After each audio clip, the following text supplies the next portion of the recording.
Hello বন্ধুরা, আপনি কি সেই মানুষদের দলে যাদের কোনো ইঞ্জিনিয়ারিং কনস্ট্রাকশন দেখলে মনের অজান্তে প্রশ্ন জাগে এটা কিভাবে সম্ভব আর এটা কিভাবে তৈরি করা হয়েছে? আর আপনি যদি সেই সব উৎসুক মানুষের দলে হয়ে থাকেন তবে অবশ্যই নদী বা সমুদ্রের বুকে এত বিশাল আকৃতির ব্রিজ দাঁড়িয়ে থাকতে দেখে অবশ্যই আপনার মনে প্রশ্ন জেগেছে এগুলো কিভাবে তৈরি করা হয়েছে। আর আপনার উৎসুক মনকে সন্তুষ্ট করতে আজকের ভিডিওটি সম্পূর্ণ দেখুন, কারণ টিউবের আজকের আমরা দেখাতে চলেছি নদী এবং সমুদ্রের বুকে কিভাবে ব্রিজ তৈরি করা হয়, যা দেখলে আপনার মনে আরও একবার প্রশ্ন জাগবে যে এসব ইঞ্জিনিয়ারিং কিভাবে সম্ভব। তো স্বাগতম আপনাকে টিউবের আরও একটি নতুন এপিসোডে।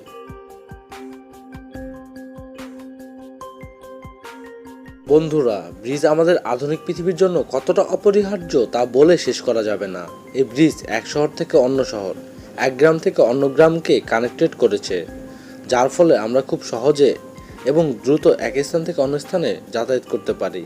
খুব অল্প মূল্যে ভ্রমণ করা সম্ভব এইসব ব্রিজ দিয়ে, কারণ পানিপথে পণ্য পরিবহন যথেষ্ট ব্যয়বহুল।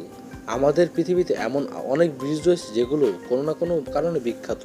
কোনো ব্রিজ তার ঐতিহাসের কারণে বিখ্যাত, আবার কোনো ব্রিজ অদ্ভুতপূর্ণ ইঞ্জিনিয়ারিংয়ের জন্য বিখ্যাত, আবার কোনোটা তার দৈর্ঘ্যের জন্য বিখ্যাত। আর এই সকল ব্রিজে তৈরি করতে এমন কনস্ট্রাকশন এবং যন্ত্রপাতির প্রয়োজন হয় যা না দেখলে আপনারা কল্পনাও করতে পারবেন না। বন্ধুরা, আমরা অনেক ব্রিজ দেখে থাকি যা দেখতে অনেকটা এইরকম, আর এইগুলোর কনস্ট্রাকশন খুব বেশি জটিল নয়। ব্রিজ তৈরি করা কঠিন হয়ে পড়ে গভীর খরস্রোতা নদীতে, কারণ একটি ব্রিজের হাজার হাজার টন ওজন এই পিলারগুলোকে সইতে হয়, আর এই পিলারগুলোকে স্থাপন করতে হয় মাটির উপরে। কিন্তু শত শত ফিট গভীরে পানির নিচে মাটির মধ্যে পিলার স্থাপন করা সত্যি চ্যালেঞ্জিং, আর এটা তৈরি করার জন্য অতি দক্ষ মনোবল এবং রকেট সায়েন্সের প্রয়োজন হয়। আমরা সচরাচর দেখতে পাই, তার মধ্যে অন্যতম ব্রিজ হলো ভীম ব্রিজ, সাসপেনশন ব্রিজ এবং আর্চ ব্রিজ। আর নদীর মধ্যে এসব ফাউন্ডেশন তৈরি করার জন্য ইঞ্জিনিয়ারদের জটিল কিছু প্রক্রিয়ার মধ্যে যেতে হয়। পানির গভীরতা যত বেশি হয় ইঞ্জিনিয়ারদের চ্যালেঞ্জিং তত বেশি হয়। খরস্রোতা নদীতে ইঞ্জিনিয়ারদের প্রথমে একটি স্ট্রাকচার তৈরি করতে হয়, আর স্ট্রাকচার তৈরির জন্য ইঞ্জিনিয়ারদের মাপঝোঁকের করতে হয়।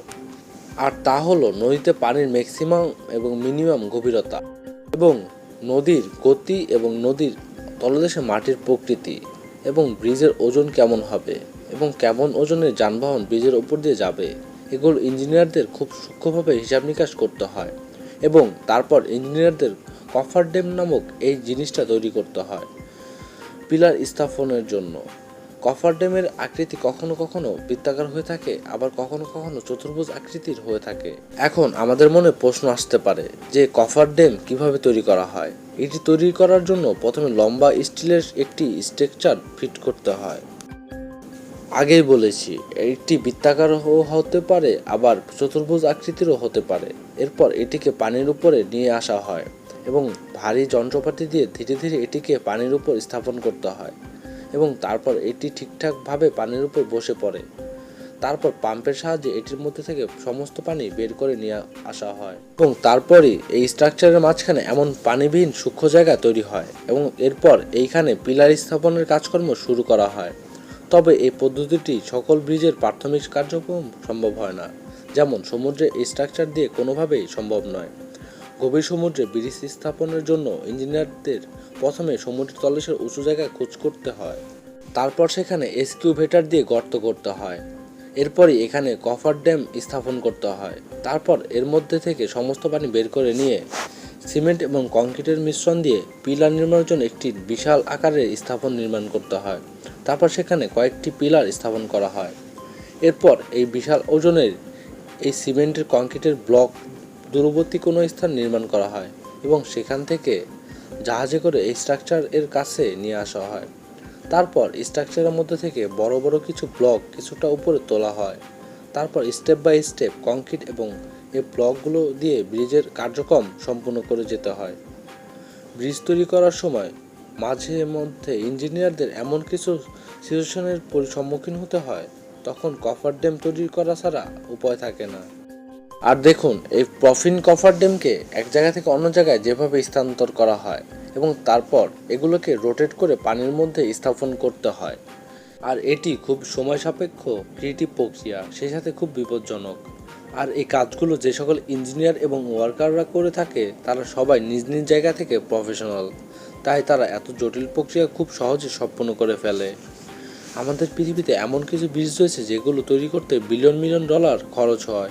আপনারা এখন নিশ্চয়ই বুঝতে পারছেন একটি ব্রিজ তৈরি করতে কেন এত পরিমাণ ব্যয় হয়ে থাকে। কিন্তু যখন অদক্ষ দল ব্রিজ নির্মাণ করে তখন ফলাফল কিছুটা এমন ভয়াবহ হয়। আর এই ধরনের দুর্ঘটনার হাত থেকে রক্ষা পেতে হলে দক্ষ জনবল এবং দক্ষ ইঞ্জিনিয়ারদের দিয়ে ব্রিজ তৈরি করতে হয়। ভিডিওটি ভালো লাগলে লাইক দিয়ে দিবেন। এমনই সব রহস্য, রোমাঞ্চ এবং ক্রিয়েটিভ ভিডিও পেতে IamTube চ্যানেলটিকে সাবস্ক্রাইব করে বেল আইকনটি বাজিয়ে নিন। তো দেখা হচ্ছে নেক্সট ভিডিওতে। সে পর্যন্ত ভালো থাকবেন। ধন্যবাদ সবাইকে।